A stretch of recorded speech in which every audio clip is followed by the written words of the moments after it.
Hi friends, welcome to Satya's world positive vibes. నేను మీ సత్య. ఈ ప్రపంచంలో మనం అర్థం చేసుకోగలిగే విషయాలు ఎన్ని ఉన్నాయో అర్థం చేసుకోలేని విషయాలు కూడా అన్నే ఉన్నాయి. అలాగే మన కంటికి కనిపించే విషయాలు కొన్ని అయితే కనిపించని విషయాలు ఎన్నో. తల్లి నిజమైతే తండ్రి నమ్మకం అని అంటారు. మన కంటికి కనిపించే ఈ ప్రకృతి తల్లి అయితే కంటికి కనిపించని దైవం తండ్రి. ప్రకృతి నిజం, పరమాత్మ నమ్మకం. కానీ ఈ రెండూ ఉన్నాయి అనేది మాత్రం వాస్తవం. మరి మన కంటికి కనిపించిన విషయాల్ని, మనకి తెలియని విషయాల్ని నిజమని ఎలా నమ్మాలి? వేదాలు, పురాణాలు, ఇతిహాసాలు వీటన్నింటినీ మనం రాయలేదు, మనం కంటితో చూడలేదు. మరి ఇవన్నీ నిజమని రుజువేంటి? వీటిని ఎలా నమ్మాలి అంటే దానిని అర్థం చేసుకోవడానికి ఒక చిన్న కథ చెప్తాను. ఒక గ్రామంలో ముగ్గురు స్నేహితులు సరదాగా కబుర్లు చెప్పుకుంటూ మాట్లాడుకుంటూ వెళ్తున్నారు. అలా వెళ్తూ ఉండగా వారికి దగ్గరలో ఒక మామిడి తోట కనిపించింది.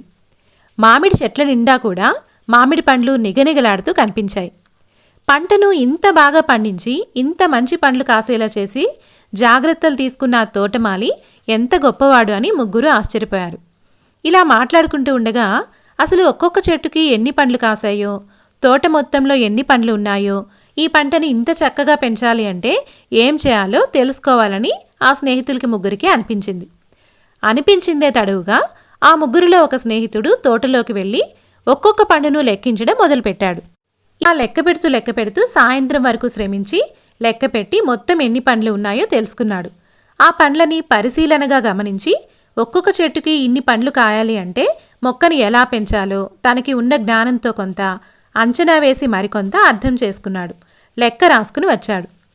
మరొక స్నేహితుడు ఒక్కొక్క చెట్టుకి ఇన్ని పండ్లు కాయాలి అంటే ఎలాంటి మొక్కలు తీసుకోవాలి, మొక్కను ఎలా నాటాలి, దానికి ఎలాంటి ఎరువులు వేయాలి, తర్వాత ఎలాంటి జాగ్రత్తలు తీసుకోవాలి, నీరు ఎలా పోయాలి, వీటన్నింటి మీద పరిశోధనకి సంబంధించిన పుస్తకాలను పరిశీలించి తను కొన్ని ప్రయోగాలు చేసి కొన్ని నెలల తర్వాత ఒక్కొక్క చెట్టుకి ఎన్ని పండ్లు కాసే అవకాశం ఉందో లెక్క రాసుకుని వచ్చాడు. మూడవ స్నేహితుడు మాత్రం నేరుగా తోటమాల దగ్గరికి వెళ్ళాడు.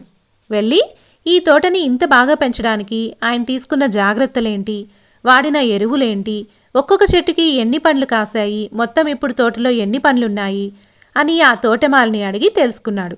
ఆ తోటమాలి మొత్తం వివరాలు అతనికి చెప్పాడు. తర్వాత ముగ్గురు స్నేహితులు మళ్ళీ ఒకరోజు కలుసుకున్నాక పండ్లను లెక్కపెట్టి ఒకరోజు మొత్తం కష్టపడి వచ్చిన స్నేహితుడు, తను సొంతంగా ప్రయోగాలు చేసి కొన్ని నెలలు గడిపి వచ్చిన స్నేహితుడు, తోటమాలిని వెళ్ళి అడిగి వచ్చిన స్నేహితుడు, ముగ్గురికి కూడా ఒకే లెక్క వచ్చింది. తోటలో ఒక్కొక్క చెట్టుకి ఎన్ని పండ్లు కాసాయి, మొత్తం ఎన్ని పండ్లు ఉన్నాయి అని లెక్క సరిగ్గా ముగ్గురికి సరిపోయింది.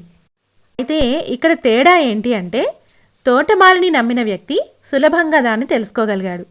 తనని తాను నమ్ముకున్న వ్యక్తి ఒక రోజులో దాన్ని తెలుసుకోగలిగాడు. పరిశోధించి ఖచ్చితమైన వివరాలను తెలుసుకోవాలి అనుకున్న వ్యక్తి కొన్ని నెలల సమయం తీసుకొని దాన్ని తెలుసుకున్నాడు. అంతే తేడా.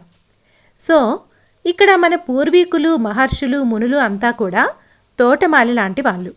వాళ్ళ సొంత అనుభవాలతో, వాళ్ళ జ్ఞానంతో, వాళ్ళ దివ్య జ్ఞానంతో కష్టపడి పరిశోధించి తెలుసుకున్న విషయాలను కొన్ని గ్రంథాల రూపంలో, వేదాలు, పురాణాలు, ఇతిహాసాల రూపంలో పొందుపరిచి ఆ జ్ఞాన ఫలాలని మనకి అందించారు.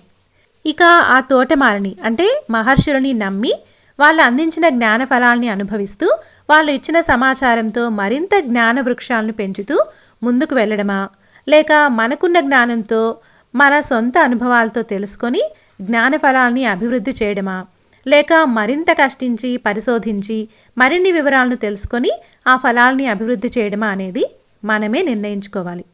మన సమాజంలో కూడా ఈ ముగ్గురు స్నేహితులలాగా ఈ 3 రకాల మనుషులు ఉన్నారు. ఇక్కడ ఒక వ్యక్తిని నమ్మడం, తనను తాను నమ్ముకోవడం, లేదా పరిశోధించి తెలుసుకోవడం, ఈ 3 కూడా వేరువేరు మార్గాలే అయినా 3 మార్గాలు కలుసుకునేది ఒకచోటే.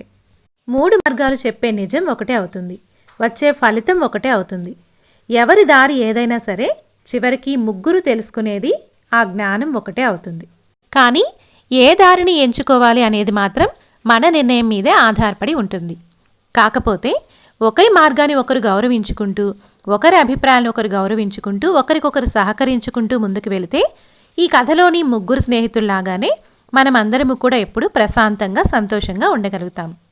సర్వే జనా సుఖినో భవంతు, లోకా సమస్తా సుఖినో భవంతు.